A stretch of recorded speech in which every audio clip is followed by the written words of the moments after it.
तो पिछले क्लास में हम लोग gravitational potential, gravitational field intensity, gravitational potential energy, ये सब के बारे में समझे थे।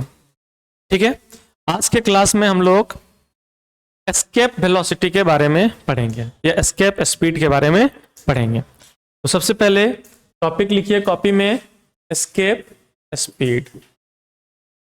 एस्केप स्पीड, अगर एस्केप स्पीड की हम बात करें तो सबसे पहले ये समझ लेते हैं कि ये है क्या। ठीक है, मान लो कि ये अर्थ है। क्या है? अर्थ। ठीक है, जिसका मास m है, रेडियस r है, और ये अर्थ का ग्रेविटेशनल फील्ड है। क्या ये? ग्रेविटेशनल फील्ड है। अर्थ का ग्रेविटेशनल फील्ड कहने का मतलब ये है कि इस फील्ड के अंदर कोई भी ऑब्जेक्ट रहेगा तो अर्थ उसको अपने तरफ खींच लेगा। ठीक है, और इस फील्ड से बाहर अगर कोई ऑब्जेक्ट है तो अर्थ उसको अपने तरफ नहीं खींचेगा। क्लियर है यहाँ तक? तो हम लोग क्या करते हैं, जनरली क्या देखते हैं डेली लाइफ में कि यहां से हम कोई ऑब्जेक्ट को ऊपर फेंकते हैं, कुछ दूर जाता है, फिर वापस नीचे आ जाता है। ठीक है, अगर और ज्यादा स्पीड से फेंकेंगे और ऊपर जाएगा, वापस आ जाएगा। लेकिन हम इतना स्पीड से इसको फेंकें कि ये ग्रेविटेशनल फील्ड के बाहर चला जाए। कहां चला जाए? अब जब जैसे ही ये पार्टिकल ग्रेविटेशनल फील्ड के बाहर चला जाएगा तो अर्थ तो अब इसको खींचेगा नहीं, तो फिर वो कभी वापस आएगा ही नहीं ग्रेविटेशनल में, यानी अर्थ पे वो कभी वापस नहीं आएगा। तो वो मिनिमम स्पीड, जिस स्पीड से हम किसी ऑब्जेक्ट को इधर फेंकें ऊपर के तरफ से और वो वापस ग्रेविटेशनल पुल में ना आए, ग्रेविटेशनल फील्ड में ना आए, उससे बाहर चला जाए, तो उस मिनिमम स्पीड को एस्केप स्पीड बोलते हैं। आ रहा समझ में? तो एस्केप स्पीड किसको बोलेंगे? The minimum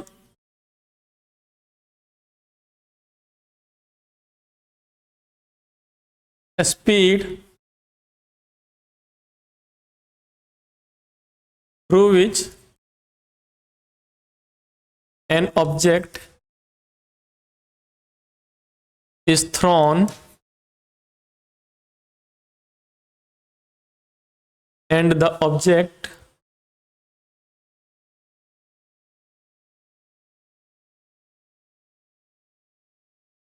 reaches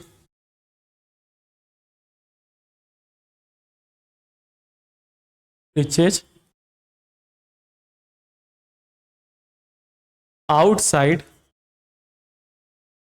the gravitational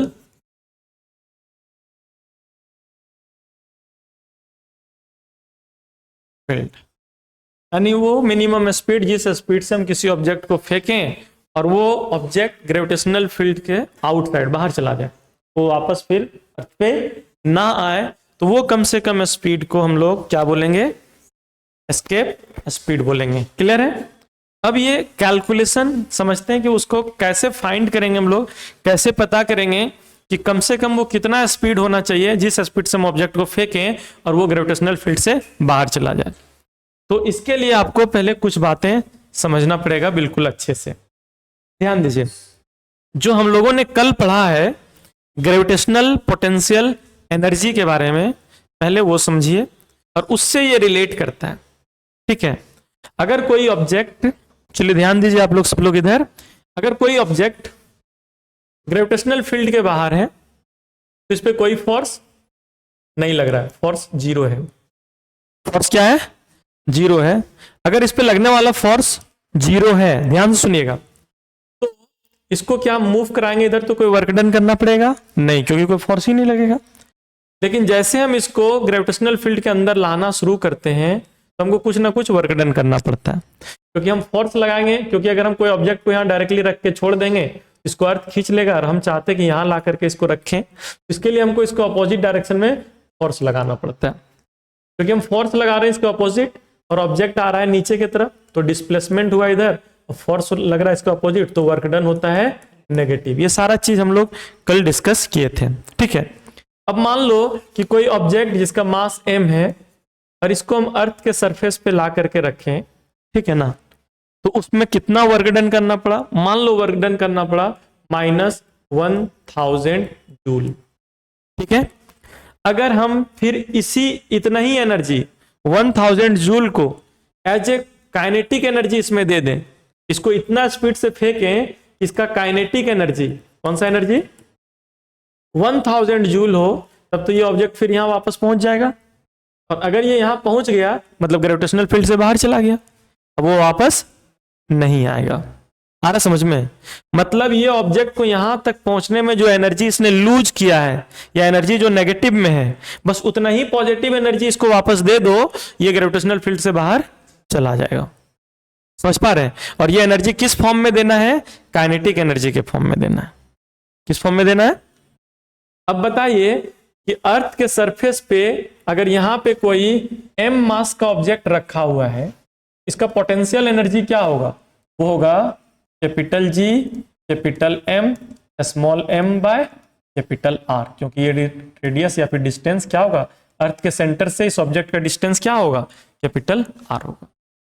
तो ये ऑब्जेक्ट, अगर कोई एक ऑब्जेक्ट जिसका मास m है और वो अर्थ के सरफेस पे रखा हुआ है, उसका potential energy minus G capital M यानी मास ऑफ अर्थ, स्मॉल m यानी मास of object by radius of earth के बराबर यहां इसका पोटेंशियल एनर्जी है, जो इस फॉर्मूला से कैलकुलेट होता है। समझ पा रहे हैं? अगर सिर्फ पोटेंशियल की बात करते हैं तो minus capital G capital M by R लिखते हैं, लेकिन हम यहां सिर्फ पोटेंशियल की बात नहीं कर रहे हैं, पोटेंशियल एनर्जी की बात कर रहे हैं। याद करो, पोटेंशियल में हम ये बताए थे कि 1 kg के ऑब्जेक्ट को लाने में जो वर्क डन करना पड़ता है, पोटेंशियल एनर्जी में आप कोई भी मास को लाते हैं उसमें जो वर्क डन करना पड़ता है। ये दोनों में बेसिक डिफरेंस है। ठीक है, अगर आप लोग कंफ्यूज कर रहे होंगे या फिर नहीं याद आ रहा होगा, रिवीजन नहीं किए होंगे, तो फिर से जाके एक बार वीडियो देख लीजिएगा। ठीक है, तो ध्यान से समझिए। तो इतना एनर्जी मान लो कि minus capital G capital M small m जो माइनस 1000 जूल है। ठीक है, अगर इतनी ही एनर्जी हम काइनेटिक एनर्जी के फॉर्म में दे दें तो ये वापस बाहर चला जाएगा ना। समझ पा रहे हैं? तो इसका मतलब ये हुआ कि हम बिल्कुल इजी वे में समझाने की कोशिश कर रहे हैं, बहुत ज्यादा सेंटेंस अभी ऐड नहीं कर रहे हैं। तो बताइए, हम इसको जो एनर्जी देंगे ऑब्जेक्ट को बाहर भेजने के लिए काइनेटिक एनर्जी के फॉर्म में, तो उसका फॉर्मूला क्या होगा? 1/2 mv²। और क्योंकि इस स्पीड से फेंकने से वो ग्रेविटेशनल फील्ड से बाहर चला जा रहा है, तो हम इस स्पीड को एस्केप वेलोसिटी बोल सकते हैं, इसलिए इसमें E लिख दे रहे हैं। ठीक है, और ये एनर्जी किसके बराबर होगा? ये एनर्जी होगा capital G capital M small m by R के बराबर। समझ पा रहे हैं? Capital G capital M small m by R के बराबर। ठीक है, अब बोलोगे कि सर यहाँ माइनस क्यों नहीं लिए? तो अगर देखिए, हम यहाँ माइनस नहीं लेते हैं तो हम यहाँ लिखते हैं माइनस। ठीक है, और ये दोनों एनर्जी जो हम एनर्जी दे रहे हैं, हम प्लस 1000 जूल एनर्जी दे रहे हैं और इसमें पहले से माइनस 1000 जूल एनर्जी है, दोनों को जोड़ेंगे तो नेट एनर्जी क्या आ जाएगा? 0 आ जाएगा। तो ये वो एनर्जी है जो हमने काइनेटिक एनर्जी के फॉर्म में दिया है, और ये वो एनर्जी है जो पोटेंशियल एनर्जी के फॉर्म में पहले से है, और ये ग्रेविटेशनल फील्ड से बाहर जाएगा तो टोटल एनर्जी 0 हो जाएगा। तो अब हम अगर इसको सॉल्व करें तो 1/2 mve², तो ये अगर इधर जाएगा तो प्लस में ना आ जाएगा, ये माइनस है तो इधर क्या आ जाएगा? Plus. Capital G capital M into M by R, तो ये m कट जाएगा। यानी यहां से ये पता चला कि जो ऑब्जेक्ट को हम फेंक रहे हैं उसका मास का कोई लेना देना एस्केप वेलोसिटी में नहीं है। आप कोई भी ऑब्जेक्ट को जो एस्केप वेलोसिटी अर्थ का निकल करके आएगा, उस स्पीड से तुम किसी भी ऑब्जेक्ट को फेंको तो वो ग्रेविटेशनल फील्ड से बाहर चला जाएगा, चाहे वो ऑब्जेक्ट छोटा हो या बड़ा हो, उससे कोई मतलब नहीं रह जाएगा। ठीक है, तो यहां से कुल मिला करके ve² इक्वल टू, अगर ve² लेते हैं तो ये 2 इधर चला जाएगा, 2 capital G capital M by R के बराबर मिल जाएगा। और अगर हम ve निकालना चाहते हैं तो √2 capital G capital M by R, और ये हो जाएगा हमारा एस्केप वेलोसिटी का फॉर्मूला। समझ पा रहे हैं? ये हमारा एस्केप वेलोसिटी का फॉर्मूला। क्लियर है? तो ये सबसे आसानी से आप समझ सकते हैं, इससे आसान तरीके से और नहीं समझाया जा सकता। और समझाने का और अलग अलग डिफिकल्ट तरीका हो सकता है, लेकिन इससे आसानी से और इससे आसान से आप इस फॉर्मूला को नहीं ला सकते। ठीक है, तो जल्दी से इसको नोट कर लीजिए। चलिए, तो लिख लिए यहां तक। चलिए अब देखिए, तो क्या निकल करके आया फॉर्मूला? फॉर्मूला आया कि एस्केप वेलोसिटी जो होगा वो √2 capital G capital M by R के बराबर होगा। लेकिन आपको यह भी पता होना चाहिए कि स्मॉल जी जो हम लोग जिससे ग्रेविटेशनल एक्सेलरेशन फाइंड करते हैं उसका फॉर्मूला क्या है, क्योंकि स्मॉल जी का जो फॉर्मूला आता है वो आता है capital G capital M by are square. याद है या नहीं है? अगर नहीं याद है तो इसको आप बहुत आसानी से तुरंत समझ सकते हैं। जैसे देखिए ये क्या है, अर्थ है जिसका मास है m और इसका रेडियस है r। यहाँ पे एक छोटा सा ऑब्जेक्ट रखा हुआ है जिसका मास है m। ये ऑब्जेक्ट और अर्थ के सेंटर के बीच का भी डिस्टेंस हो जाएगा r। ठीक है, तो ये अर्थ इस पे कितना फोर्स लगा रहा होगा, तो F इक्वल टू, अगर force equal to mass into acceleration के कॉन्सेप्ट से देखें तो m मास है ऑब्जेक्ट का और अर्थ जो एक्सेलरेशन कराता है उसको हम लोग g से दिखाते हैं, तो फोर्स लग रहा होगा m इंटू जी के बराबर। और अगर न्यूटन्स का जो फॉर्मूला है ग्रेविटेशनल फोर्स निकालने का अगर उसका यूज करें तो F equal to capital G mass of earth mass of object by distance का स्क्वायर। ठीक है, अब ये दोनों तो एक ही ऑब्जेक्ट पे लगने वाला फोर्स के बारे में बता रहा है, ये दोनों एक ही ऑब्जेक्ट पे लगने वाला फोर्स के बारे में बता रहा है। ठीक है, तो ये दोनों एक ही ऑब्जेक्ट पे लगने वाला फोर्स के बारे में बता रहा है, इसीलिए जो m इंटू जी होगा वो capital G capital M small M by are square के बराबर होगा। तो यहां पे भी ऑब्जेक्ट का मास कैंसिल हो जाएगा, तो g equal to capital G capital M by are square मिल जाएगा। तो ये फॉर्मूला हो जाता है किसके लिए, ग्रेविटेशनल एक्सेलरेशन के लिए। ठीक है, तो ये तो आप जान रहे हैं। तो अगर हम इस हिसाब से escape velocity equal to under root 2, अब यहां से अगर हम जी एम बाय आर है तो यहां से आप समझ सकते हैं कि अगर एक आर को इधर ले आए जी इंटू आर तो capital G capital M by R बच जाएगा। तो ये capital G capital M by R जो होगा वो स्मॉल जी इंटू आर के बराबर होगा, तो यहां पे हम लिख देंगे जी इंटू आर। क्लियर है यहां तक? और जब हम इसका वैल्यू पुट करेंगे तो ये हो गया 2, जी का वैल्यू 9.8 होता है और आर का value 6.4 into 10 to the power 6। समझ पा रहे हैं? और इसको जब हम लोग सॉल्व करते हैं तो ये आता है 11.2 किलोमीटर पर सेकंड के आसपास। ठीक है, और यही हमारा अर्थ का एस्केप वेलोसिटी है 11.2 किलोमीटर पर सेकंड। अगर आप किसी भी ऑब्जेक्ट को 11.2 किलोमीटर पर सेकंड के स्पीड से थ्रो करेंगे, फेंकेंगे, तो वो ग्रेविटेशनल फील्ड से बाहर चला जाएगा। और किसी भी डायरेक्शन में फेंकिए, आप अपवर्ड फेंकिए, इधर फेंकिए, उधर फेंकिए, किसी भी डायरेक्शन में फेंकिए, ठीक है, वो ग्रेविटेशनल फील्ड से बाहर चला जाएगा इसी स्पीड में 11.2 किलोमीटर पर सेकेंड। ये हुआ एस्केप वेलोसिटी अर्थ के लिए। क्लियर है यहां तक? नोट कीजिए इसको। चलिए अब हम लोग अर्थ सैटेलाइट के बारे में देखें कि अर्थ का जो सैटेलाइट है उसके बारे में समझने की कोशिश करेंगे। ठीक है, तो टॉपिक लिखिए अर्थ सैटेलाइट।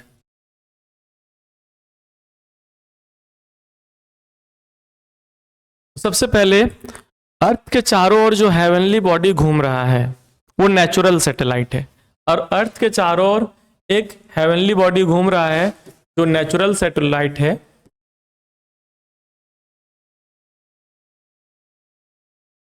नेचुरल सैटेलाइट है, वो है मून। कौन है? मून। ठीक है, और बहुत सारा आर्टिफिशियल सैटेलाइट भी है, आर्टिफिशियल सैटेलाइट भी है जो मैन मेड है, आदमी के द्वारा बनाया गया है। ठीक है ना? अब जो मैन मेड सैटेलाइट है वो अर्थ के चारों ओर 2 डायरेक्शन में घूम सकता है। ठीक है, आप लोग सब लोग जानते हैं अर्थ का नॉर्थ पोल होगा और ये क्या होगा? South pole. ठीक है, और ये बीच से एक लाइन पास होता है, इसको क्या बोलते हैं? इक्वेटर। ठीक है, तो कुछ सैटेलाइट जो है, कुछ सैटेलाइट इक्वेटर के डायरेक्शन में, मतलब इस तरीके से घूमेगा जिस डायरेक्शन में अर्थ घूम रहा है। ठीक है, जिस डायरेक्शन में अर्थ घूम रहा है। और दूसरा सैटेलाइट जो होता है वो पोलर को एक्सिस मान करके घूमता है। ठीक है, तो इसको बोलते हैं पोलर सैटेलाइट जो पोल को क्रॉस करता है, इसको क्या बोलते हैं? पोलर सैटेलाइट बोलते हैं। और ये जो इक्वेटर के डायरेक्शन में या फिर अर्थ के चारों ओर हॉरिजॉन्टली जो घूम रहा है, हम इसको बोलेंगे जियो स्टेशनरी सैटेलाइट। अब जियो मतलब तो होता है अर्थ, और स्टेशनरी का मतलब होता है रुका हुआ। तो जियो स्टेशनरी सैटेलाइट का मतलब क्या है ये समझिए। देखिए ये अर्थ है, अगर ये अर्थ घूम रहा है ऐसे और इसके चारों ओर सैटेलाइट भी घूम रहा है इसके चारों ओर, समझ पा रहे हैं? तो क्या होगा, अब इस तरीके से घूम रहा है। अर्थ अपना रोटेशन एक बार कितने देर में कंप्लीट करता है? अर्थ का टाइम पीरियड क्या है? 24 आवर्स है, और सैटेलाइट का भी टाइम पीरियड 24 आवर्स है। मतलब सैटेलाइट भी अर्थ के चारों ओर चक्कर 24 घंटे में एक लगा रहा है, और अर्थ भी एक बार घूम रहा है 24 घंटे में। तो जो सैटेलाइट जिस कंट्री के ऊपर होगा, क्योंकि रिलेटिव स्पीड सेम हो रहा है, टाइम भी सेम ले रहा है, तो उस हिसाब से वो एक 24 घंटे में एक रोटेशन पूरा कर रहा है, और अर्थ भी 24 घंटे में एक रोटेशन पूरा कर रहा है। तो कोई सैटेलाइट किसी अर्थ के किसी कंट्री के अगर ऊपर है, तो वो हमेशा उसी के ऊपर रहेगा, क्योंकि वो भी तो साथ साथ घूम रहा है। मान लो कि हम अर्थ हैं और मेरे सामने ये सैटेलाइट है, ठीक है। हम 24 घंटे में एक बार ऐसे घूमते हैं, अब सैटेलाइट भी 24 घंटे में एक बार घूमता है। तो ये मेरे फेस के सामने अगर है, तो ये हमेशा मेरे फेस के ना सामने होगा, और जब ये हमेशा मेरे फेस के सामने होगा, तो मेरे फेस के रिस्पेक्ट में ये तो रेस्ट में हो जाएगा। क्या हो जाएगा? क्योंकि यहां भी था तो मेरे ही ऊपर था, यहां भी था तो मेरे ऊपर है, यहां भी पहुंचा तो मेरे ही ऊपर है। समझ पा रहे हैं ये कंफ्यूजन क्या? इसीलिए इसको बोलते हैं जियो स्टेशनरी सैटेलाइट, और ये है पोलर सैटेलाइट। जियो स्टेशनरी सैटेलाइट पर्टिकुलर एक कंट्री का हो सकता है, या फिर वो दूसरे कंट्री की मदद के लिए भी एक्सेस देगा तो वो भी यूज कर सकता है, ठीक है। लेकिन पोलर सैटेलाइट सबके लिए यूज होता है, क्योंकि ये अर्थ ऐसे घूम रहा है और सैटेलाइट ऐसे घूम रहा है, तो ये कभी किसी कंट्री के ऊपर है, कभी किसी कंट्री के ऊपर है, समझ पा रहे हैं? अलग अलग कंट्री के ऊपर ये जाते रहता है। तो ये जो पोलर सैटेलाइट है, वो जैसे जंगल में आग लग गया, फ्लड आ गया, बाढ़ आ गया, क्रॉप में बीमारी फैल गया है, ठीक है ना, या फिर सूखा पड़ गया है, तो ये सब चीजों का पता लगाने के लिए यूज किया जाता है, ठीक है। लेकिन जो जियो स्टेशनरी सैटेलाइट है ना, इसका यूज किया जाता है कम्युनिकेशन सिस्टम के लिए, टीवी चलाने के लिए, फोन नेटवर्क के लिए, ये सारे चीजों के लिए इसका यूज कर सकते हैं। क्लियर है यहाँ तक? समझ पा रहे हैं? लेकिन हम लोगों को ये सब जानने में बहुत मजा आ रहा है, लेकिन ये हम लोगों को पढ़ना ही नहीं है। पढ़ना है इसका एनर्जी कितना होता है, इसका टाइम पीरियड क्या होता है, एनर्जी का और इसका दूसरे रिलेशन क्या है, समझ पा रहे हो? वो चीजें देखना है। तो चलिए यहां तक तो समझ पाए? यहां तक में तो कोई डाउट नहीं होना चाहिए। ओके, अब आते हैं हम लोग अपने टॉपिक पे। मान लेते हैं टॉपिक लिखेंगे time period of satellite. Time period of satellite. तो ध्यान समझिएगा, ये अर्थ है जिसका मास है m और इसका रेडियस है r, और h हाइट पे एक स्मॉल m मास का सैटेलाइट v स्पीड से घूम रहा है, ठीक है। और ये इसका ऑर्बिट है जिसमें ये सैटेलाइट मूव कर रहा है। समझ पा रहे हैं यहां तक? तो सबसे पहले हम ये समझते हैं कि सैटेलाइट का स्पीड क्या है। अगर हम सैटेलाइट का स्पीड पता कर लेंगे, तब टाइम पीरियड तो निकालना आसान। टाइम पीरियड यानी एक बार घूमने में कितना टाइम ले रहा है। तो ये तो सर्कुलर पाथ दिख रहा है, टोटल लेंथ हो जाएगा इसका 2πr, और स्पीड से डिवाइड कर देंगे तो पता चल जाएगा कितना टाइम लेगा। तो सबसे पहले हम लोग इसका स्पीड पता करेंगे। अब यहां पे आपको समझना होगा कि कोई ऑब्जेक्ट अगर सर्कुलर पाथ पे घूम रहा है, तो कोई भी ऑब्जेक्ट सर्कुलर पाथ पे ऐसे ही नहीं घूमेगा। सर्कुलर पाथ पे घूमने के लिए उसमें एक सेंट्रीपिटल फोर्स चाहिए। क्या चाहिए? एक फोर्स होना चाहिए जो उसको सेंटर की तरफ खींच रहा हो, तभी वो एक सर्कुलर पाथ में गोल गोल घूमेगा, नहीं तो वो नहीं घूमेगा। जैसे एक रस्सी लेते हैं हम लोग, रस्सी में पत्थर बांध करके ऐसे गोल गोल घुमाते हैं, तो तभी तक गोल गोल घूमता है सर्कुलर पाथ पे जब तक हम उस रस्सी पे फोर्स लगा रहे होते हैं। रस्सी पे फोर्स लगाना बंद कर दो, वो पत्थर सीधा मूव कर जाएगा। समझ पा रहे हैं? तो अब ये सैटेलाइट ये सर्कुलर पाथ पे घूम रहा है, समझ पा रहे हैं? तो इसके लिए फोर्स कौन लगा रहा होगा? अर्थ लगा रहा होगा इस पे फोर्स। और कौन सा फोर्स लगा रहा होगा? Gravitational force. और वही ग्रेविटेशनल फोर्स इसका क्या बन करके काम कर रहा होगा? Centripetal force. समझ पा रहे हैं?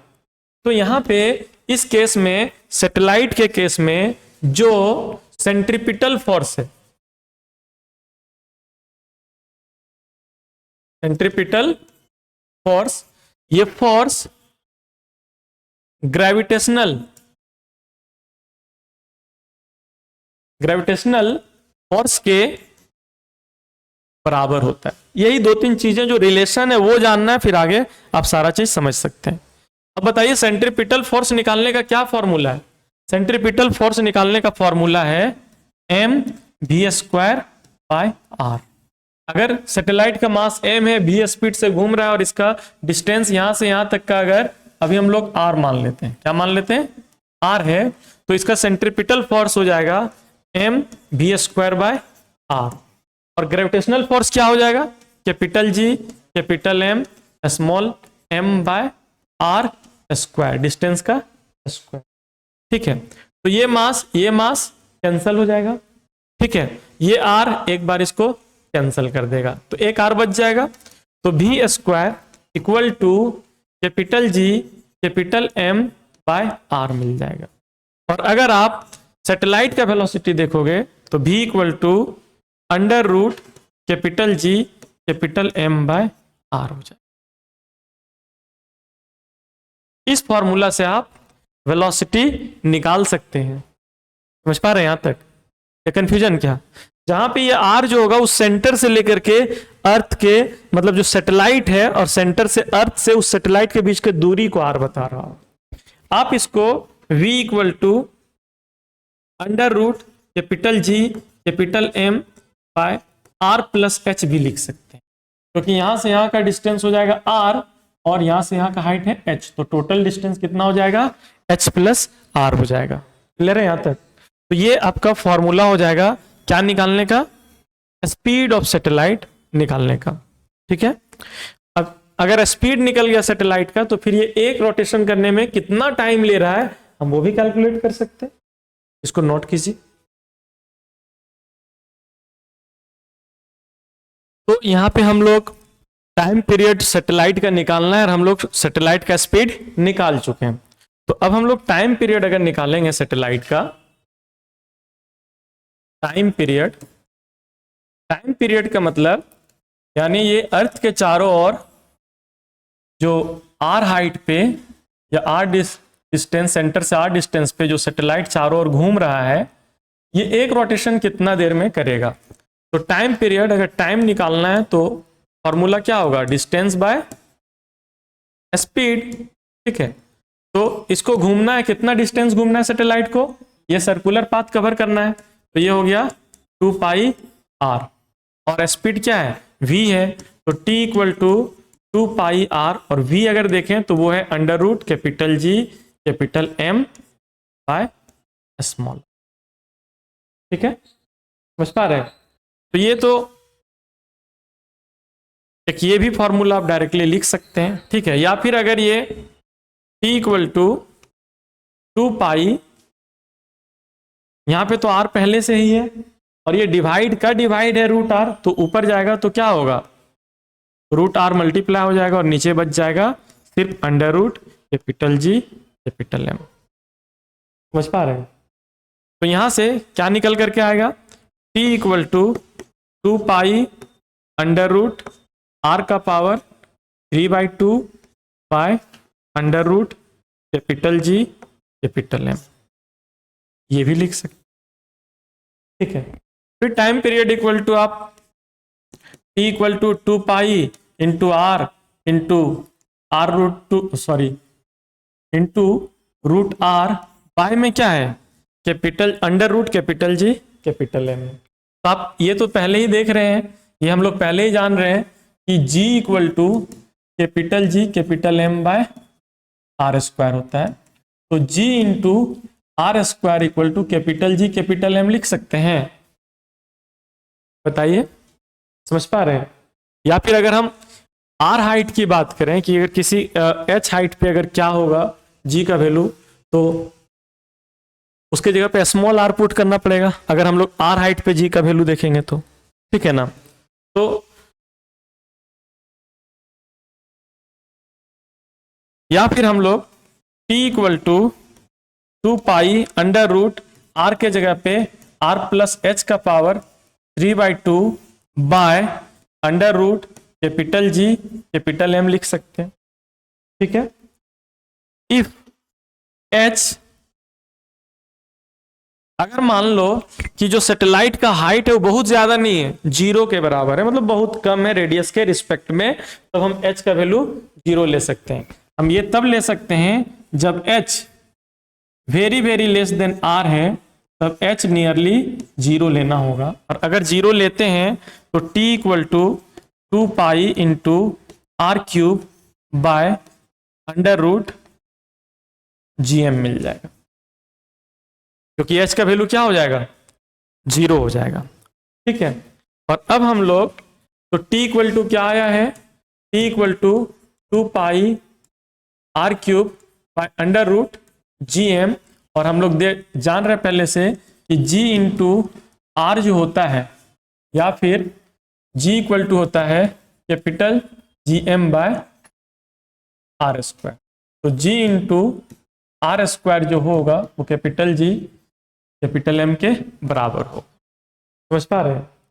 तो यहाँ पे हम लोग t equal to 2 into r cube और अंडर रूट GM के बदले में g इंटू आर स्क्वायर लिखेंगे, ठीक है, g इंटू आर स्क्वायर लिखेंगे। तब t इक्वल टू क्या हो जाएगा 2 into r cube by under root 2r, और ये r से इसको कट करेंगे तो 2 मिल जाना चाहिए। तो t equal to 2 into are square by under root G. तो यहाँ पे एक मिस्टेक हो गया था, पावर आर एच का वैल्यू जब 0 पुट करेंगे तो r का पावर जो है 3/2 हो जाएगा। r का पावर क्या हो जाएगा 3/2, तो यहाँ पे भी r का पावर 3/2, यहाँ पे भी 3/2, ठीक है। तो अगर r का पावर 3/2 है और ये r इसको कट करेगा तो पावर क्या होगा 1 माइनस हो जाएगा। जब पावर 1 माइनस हो जाएगा तो 3/2 में अगर आप 3/2 में अगर 3/2 में आप 1 को माइनस करेंगे तो पावर मिल जाएगा 1/2। तो 1/2 यानी t equal to 2 under root r by under root g, यानी t equal to 2 under root r by g। तो अगर सैटेलाइट अर्थ के बहुत नजदीक घूम रहा है तो टाइम पीरियड निकालने का ये formula t equal to 2 under root r by g, जहां पे हाइट बहुत ही कम होना चाहिए, नेगलेक्ट होने के लायक होना चाहिए, ठीक है। और जब हम लोग यहाँ पे r का वैल्यू और g का वैल्यू पुट करेंगे, t equal to 2 under root r का जो वैल्यू है 6.4 इंटू 10⁶, और g का वैल्यू 9.8, और अगर इसको सॉल्व करते हैं तो टाइम पीरियड जो निकल करके आता है एनसीईआरटी के डेटा के अकॉर्डिंग, ये टाइम पीरियड होता है 85 मिनट। कितना होता है 85 मिनट होता है। तो ये इंपॉर्टेंट हो जाता है, जो जो डाटा एनसीईआरटी में दिया है उसको समझना और उसको याद रखना, ठीक है, नोट कर लीजिए। आइए हम लोग देखते हैं energy of an orbiting satellite.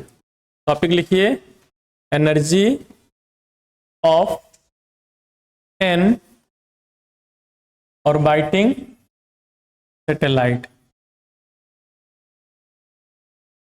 कोई सैटेलाइट अगर घूम रहा है अर्थ के चारों ओर तो उसका एनर्जी क्या क्या होगा। और बेसिकली हम लोग कौन कौन सा एनर्जी की बात करेंगे, 3 एनर्जी हम लोग को देखना है। एक है काइनेटिक एनर्जी ऑफ सैटेलाइट, दूसरा है पोटेंशियल एनर्जी ऑफ सैटेलाइट, और तीसरा टोटल एनर्जी ऑफ सैटेलाइट। ये 3 चीजों को अच्छे से समझना है और बहुत आसानी से समझ भी सकते हैं, ठीक है। बताइए कि अगर ये अर्थ है जिसका मास m है, रेडियस r है, ठीक है, और सेंटर से r डिस्टेंस पे एक सैटेलाइट है जिसका मास m है और ये v स्पीड से घूम रहा है। कोई दिक्कत क्या? तो सबसे पहले ये बताइए कि काइनेटिक एनर्जी क्या होगा। तो काइनेटिक एनर्जी इक्वल टू हो जाएगा 1/2 mv²। ठीक है, लेकिन आपको ये फॉर्मूला मिलेगा नहीं क्वेश्चन में, एग्जाम में, और रिलेट करना है इसको। तो 1/2 mv² ये आपको पहले से पता होना चाहिए कि ये जो सैटेलाइट अर्थ के चारों ओर घूम रहा है उसका जो सेंट्रीपिटल फोर्स होता है, क्या सेंट्रीपिटल फोर्स, वो ग्रेविटेशनल फोर्स के बराबर होता है, जो भी हम लोग देख चुके हैं। अब सेंट्रीपिटल फोर्स कैसे निकलता है? सेंट्रीपिटल फोर्स निकलता है mv²/r से, mv²/r से। तो mv²/r capital G capital M small m/r² के बराबर होगा। m कट जाएगा, ये r एक बार इसको कट कर देगा, या फिर ऐसा करते हैं m को कट नहीं करते, m को कट नहीं करते, ठीक है, ये r को एक बार कट कर देते हैं, ये कट हो गया, ठीक है ना। तो mv² इक्वल टू क्या मिल गया? Capital G capital M small m/r मिल गया। क्लियर है यहां तक? तो देयरफॉर काइनेटिक एनर्जी का जो आपको फॉर्मूला याद रखना है वो ये याद रखना है कि ke इक्वल टू 1/2 और mv² के बदले में क्या? Capital G capital M small m/r। ये फॉर्मूला आपको याद रखना है सैटेलाइट का काइनेटिक एनर्जी के लिए। क्लियर है या कंफ्यूजन है? अब इसका पोटेंशियल एनर्जी, तो अगर पोटेंशियल एनर्जी ऑफ सैटेलाइट आप देखते हैं तो पोटेंशियल एनर्जी इक्वल टू होता है minus capital G capital M small m/r, जितना डिस्टेंस पे है अर्थ के सेंटर से वो डिस्टेंस, ठीक है। तो इसमें कुछ मसला नहीं है, इसको आप आसानी से डायरेक्टली याद रख सकते हैं, ठीक है। अब है टोटल एनर्जी। अब टोटल एनर्जी एक सैटेलाइट का निकालते हैं तो वो potential energy plus kinetic energy दोनों के सम के बराबर हो। तो पोटेंशियल एनर्जी कितना है? Minus capital G capital M small m/r है, और काइनेटिक एनर्जी कितना है? 1/2 capital G capital M small m/r के बराबर है। अगर आप यहां देखेंगे तो इसके मैग्नीट्यूड की बात करें, माइनस और प्लस को छोड़ दो कि पॉजिटिव एनर्जी या नेगेटिव एनर्जी, अगर सिर्फ मैग्नीट्यूड की बात करो तो जो यहाँ पे P में है वही यहाँ पे ke में है, लेकिन 1/2 लगा हुआ है।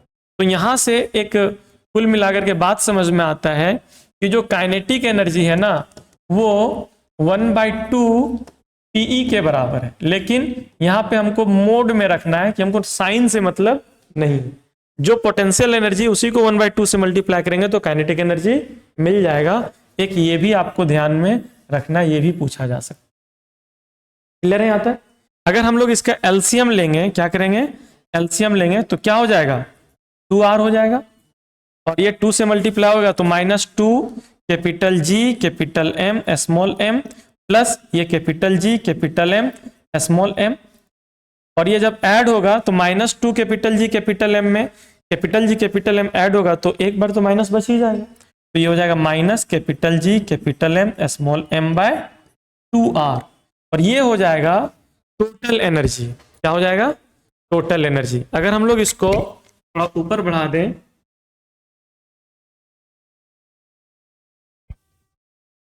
नहीं हो रहा है, ठीक है, सेकंड पेज में ले चलते इसको।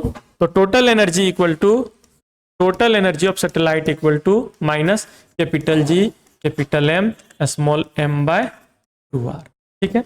और यहां से आपको जो याद रखना है, ये तो टोटल एनर्जी हो गया। अगर आप देखिएगा काइनेटिक एनर्जी सैटेलाइट का, काइनेटिक एनर्जी अगर देखिएगा तो काइनेटिक एनर्जी किसके बराबर है? ke equal to 1/2 capital G capital M small m/r, इसी के तो बराबर है। Capital G capital M small m/2r, capital G capital M small m/2r, लेकिन ये नेगेटिव में और ये पॉजिटिव में है। तो आप ये भी लिख सकते हैं कि काइनेटिक एनर्जी जो होगा वो टोटल एनर्जी के ही बराबर होगा, लेकिन मैग्नीट्यूड में, डायरेक्शन से कोई लेना देना नहीं है, ठीक है। तो ये जो रिलेशन है ना पोटेंशियल एनर्जी, काइनेटिक एनर्जी के बीच, टोटल एनर्जी के बीच सैटेलाइट का, ये वेरी इंपॉर्टेंट हो जाता है और ये एग्जाम में बहुत ज़्यादा पूछने का चांसेस रहता है। कोई भी कॉम्पिटिशन एग्जाम में अगर ये टॉपिक आता है एनर्जी ऑफ सैटेलाइट से रिलेटेड, तो यहाँ ये क्वेश्चन जरूर आता है। समझ पा रहे हैं यहाँ तक? क्लियर है? तो आज हम लोग इतने ही देखेंगे, बहुत हो गया।